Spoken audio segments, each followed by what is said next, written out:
aking bayan. Taglay ang kaluluwa at buhay ng aking bayan.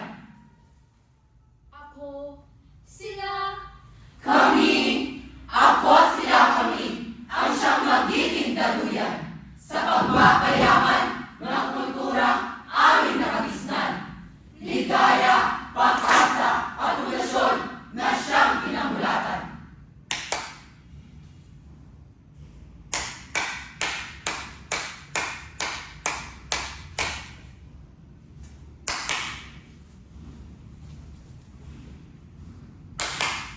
Kabataan, kabataan, kabataan, tagapangalaga ng ating kultura, mananatiling tagapagtaguyod na siyang iniingatan. May gusto't man ay nagkakaisahin, tulong-tulong, sama-sama, bigkis ng isang hangarin.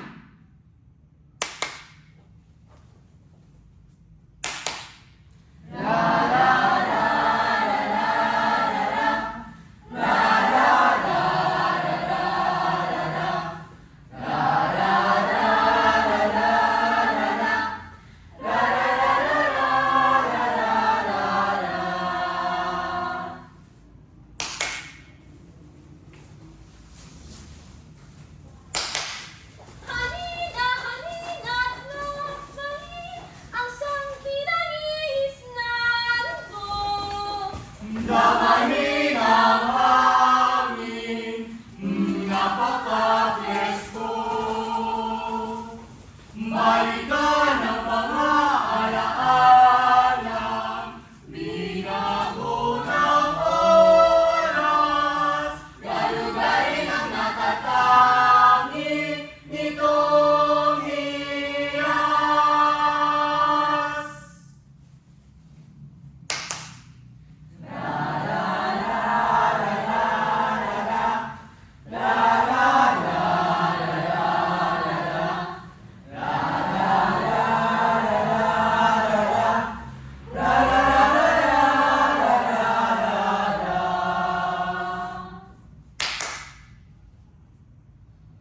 Ang alat-alat, anong bagay na ito? Isang bagay na kukumpleto sa mga putayang handa mo.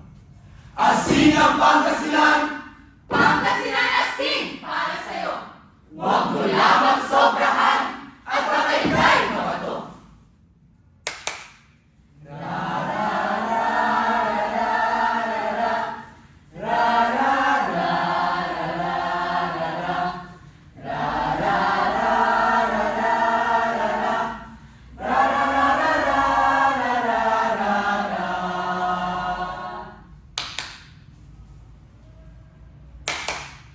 Ihanda mo na ang iyong sigay at pamingwit at tayo mahuli ng mga isda habang umaawi. Alama, alama, alama, ungkuro makalkal na. Bingalo, bingalo, bingalo, apitlo'y malambang to. Pambalot sisiwi-siwi, manasinggan, manarawi, untan magsibulasi, unlimwas, miti-miti. Sa malawak na ilog na mahal kong dagupan, samahan mo kong sisihin ang nakatago nitong yaman.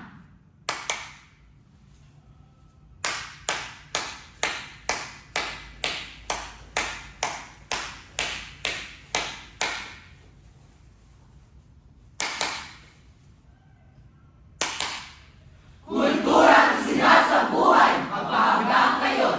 May pagpapatuloy, may papasa sa mga henerasyon. Nasisilayan sa mga barangay hanggang sa kasalukuyang panahon. Sa pamamagitan ng nakatatanda na ipamamanang mga tradisyon.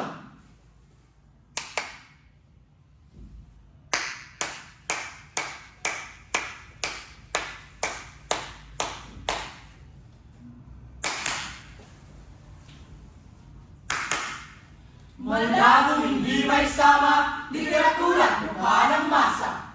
Malaki ang bahagi ng Dagupan, Pangasinan sa industriya.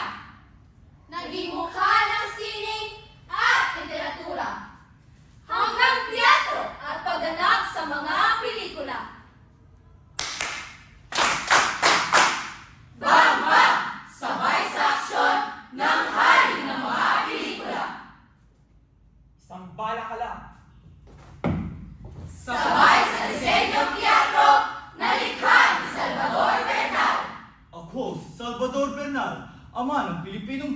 ng teatro. Abot sa literaturang limbang ni Eccionel Jose na gamit ng mga parangal. Ako ay isang manunulat na nagbibigay boses sa mga hinaing at pagkikibaka ng ating bayan. Hindi pa huhuling Victorio Aidades sa kanyang mga sining na biswal. Ako si Victorio Aitanes, tinaguriang ama ng modernong sining sa Pilipinas.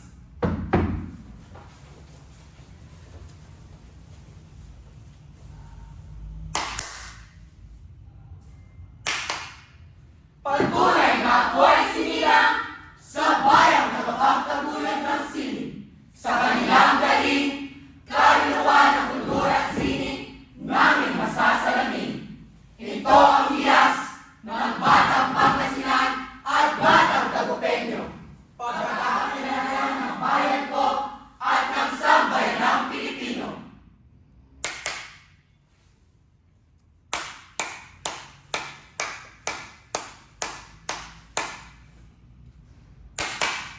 Pagyayamanin at siyang patuloy na pag-aaralan.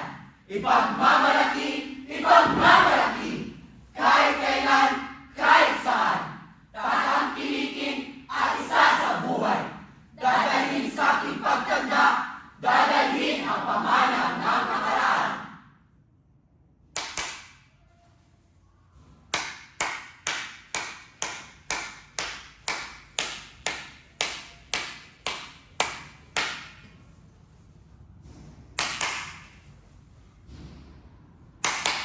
Iyan ang mukha at buhay ng bayan ko.